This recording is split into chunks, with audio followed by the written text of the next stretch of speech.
Okay, so I would like to just go through an example of um, adjusting your strategy or adjusting your application of your strategy based on conditions that we faced in the EU session trade room on Thursday. What we had was a situation.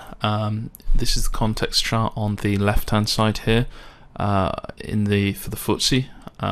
You can see that there's been a decent sell-off recently. Like most of the indices, we've had a break lower and this kind of more volatile, choppy, but retracement type action. You can see that I've drawn in a rough but a decent enough channel just to denote the activity, and these boxes around each this is 3 days here, and this is a 4-day balance here, just to show that there's a little bit of balance within this channel as well. And so what we've got here is a market which is opening up, and you can see where the open is on the chart on the right hand side here at 61.41.5. So we've got a market that's opening up towards the top end of this the prior day, and in what looks like a spike on a 60-minute chart, but it's the upper wick of this candle towards the high end of the prior day.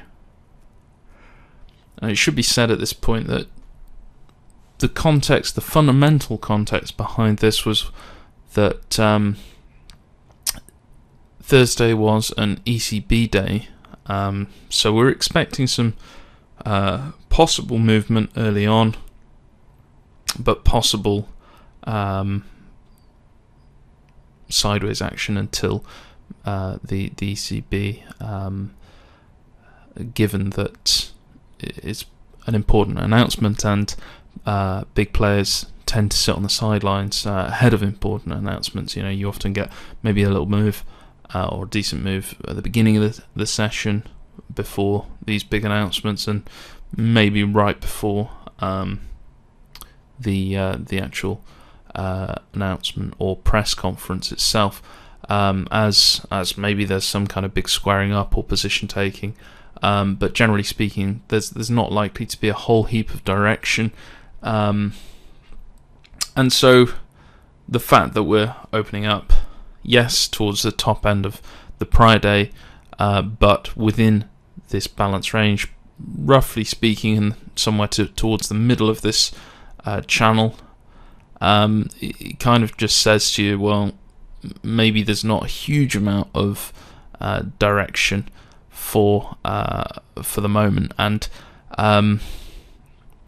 one of the things that we do want with Trend Jumper, which is the strategy that we'd be using in the European session trade room at Netpicks, is it looks for nice directional moves in order to try and profit. Now it's a robust enough system to allow you to profit in other conditions, but those are really the best conditions for it. So when you've got at least some kind of flow back and forth for there to be enough of a move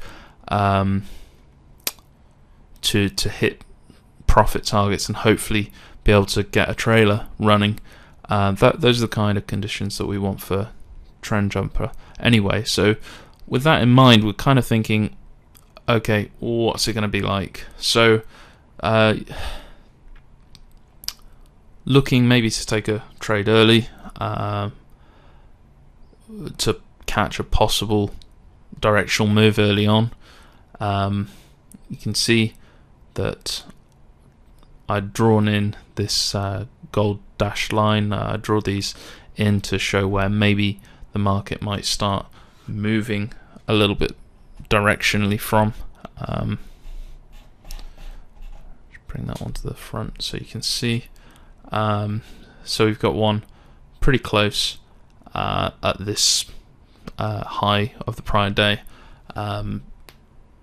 If it were to get above there, maybe there's some direction to be had. There's also this blue dash line here now.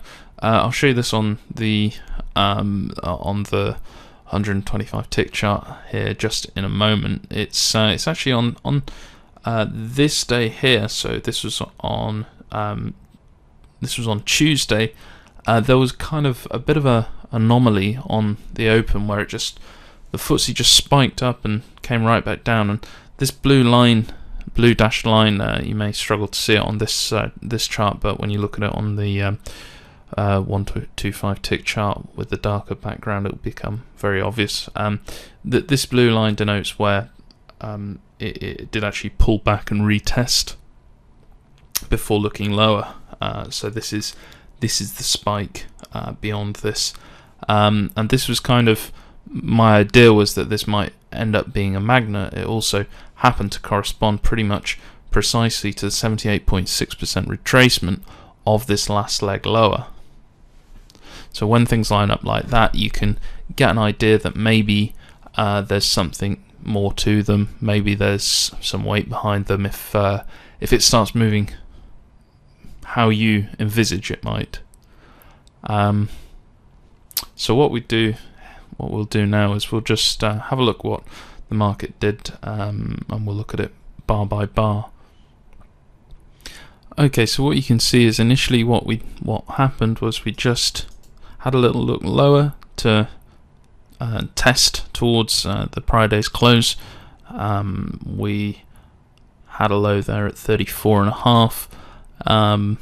That this red dashed line here is the low of the session. The blue one, it's very small there, you may not be able to see it, but that's the high of the session, the cyan coloured one. So we then started looking higher, and quite quickly we went towards testing this key zone. Now there was a trade to go long here. This was not one that we took. It was just a little bit close to that area.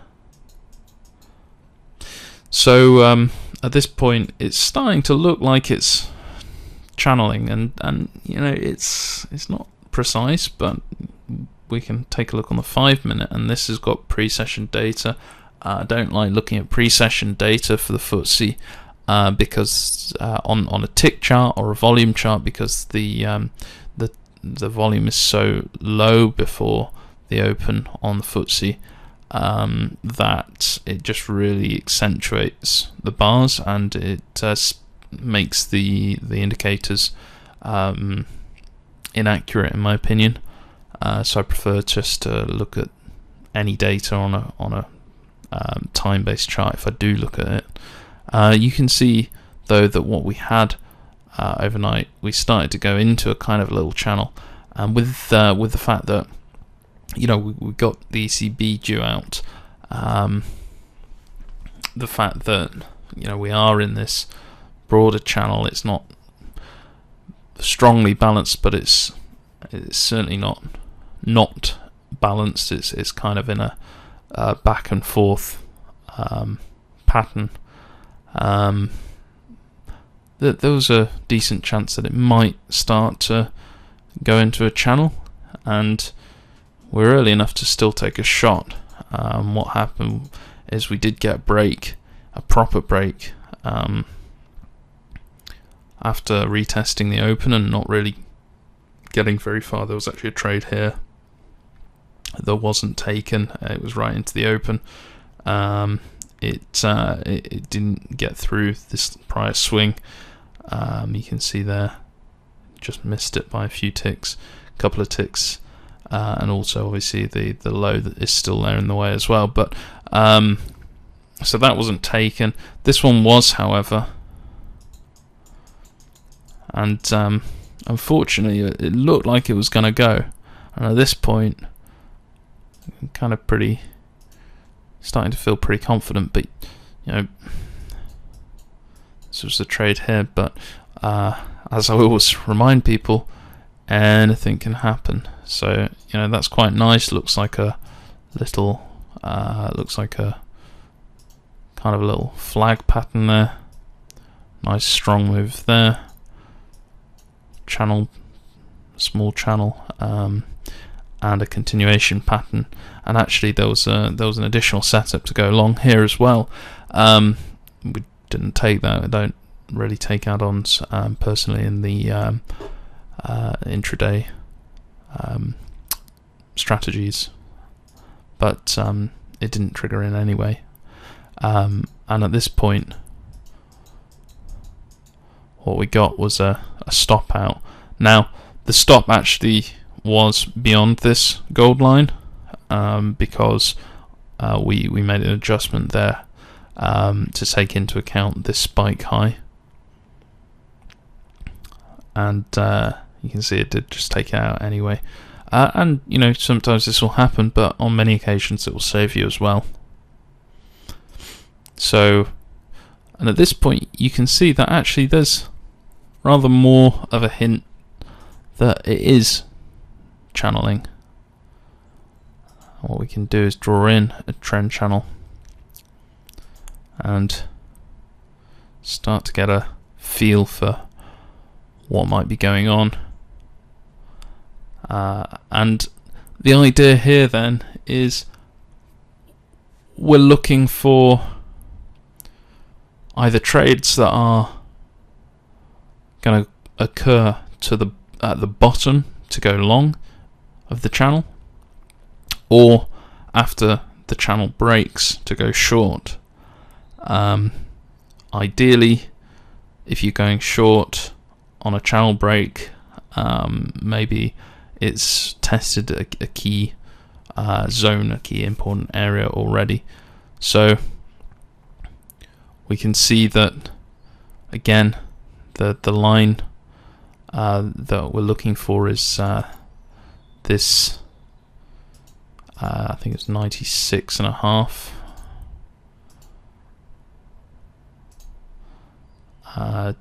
96.5, 97, which was the pullback, which you can't see obviously on a 60-minute again, but I'll just show you that now actually. So it's just up here.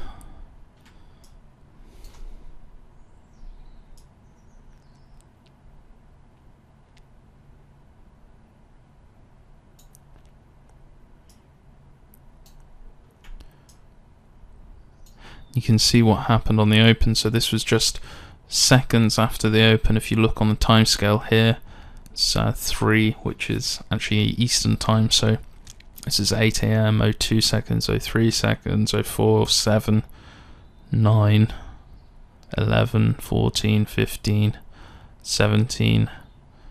So it's basically happened within 15 seconds, 15 to 20 seconds of the open. This whole structure has happened, and we've been a little bit back and forth, looked a bit lower, and this is the extent of the pullback, this dashed line at 96.5. And the market tends to like to retest these types of structures, all markets that is. So we had a look, we took this trade, end up stopping out.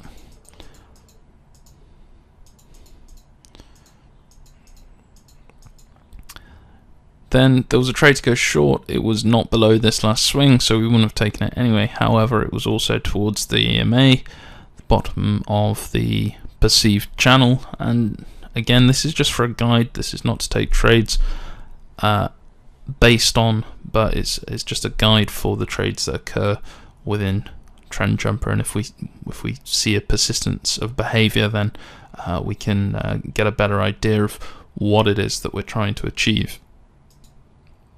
So again, there was another long setup here, and in fact, I believe that did stop out. No, it may not have actually, but this trade was a fairly small one anyway, and there was a little bit of room to the high of that channel. However, it wasn't one that we took, I don't think. But this one here was very, very clear. This one was just not one that we wanted to take. Right at the high of the channel, straight back down, and a pretty clear stop out very, very quickly. And we just kept creeping up, creating trades that we didn't want to take,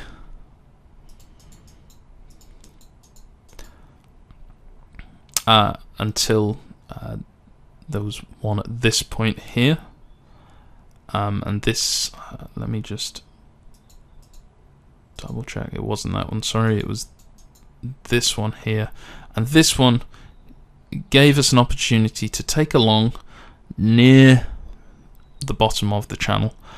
This one I didn't actually take in the room, but somebody else did, and we were talking about it. The reason I didn't was just because I didn't feel it necessary to push. I never do on a day like ECB. There's always going to be opportunities, but it would have been perfectly okay to take, and somebody did, and they profited from it. And actually at that point, I believe the same trader was saying that some of his friends were going short at the time, but we knew that this was a very clear channel. We were walking our way up it, and until you get to a particular point of interest, until you break that behavior as well, then there's no reason to go against that trade and the direction. So there was another long opportunity here, and I believe that this one actually would have got to full target, but this one was not one that I was suggesting to take anyway. But you can see that this 50 EMA jump did in fact make a good trade, and we got right to that point where the spike was on open from a couple of days earlier. We actually went through by 3 ticks, which is pretty much nothing on the FTSE, so quite accurate there for a decent level test. And we got a short. Now, you might have taken this if you were being a bit more aggressive, but remember, we're still in the channel. It's only tested the area once. However, it did actually end up being a very good trade. The one to take, though, and this is right where money management, so we're talking about this trade here. The money management would have got hit here.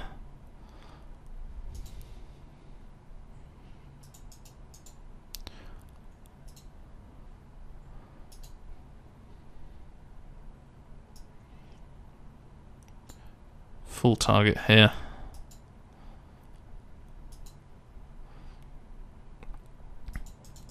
You can see it just trails down and down and down.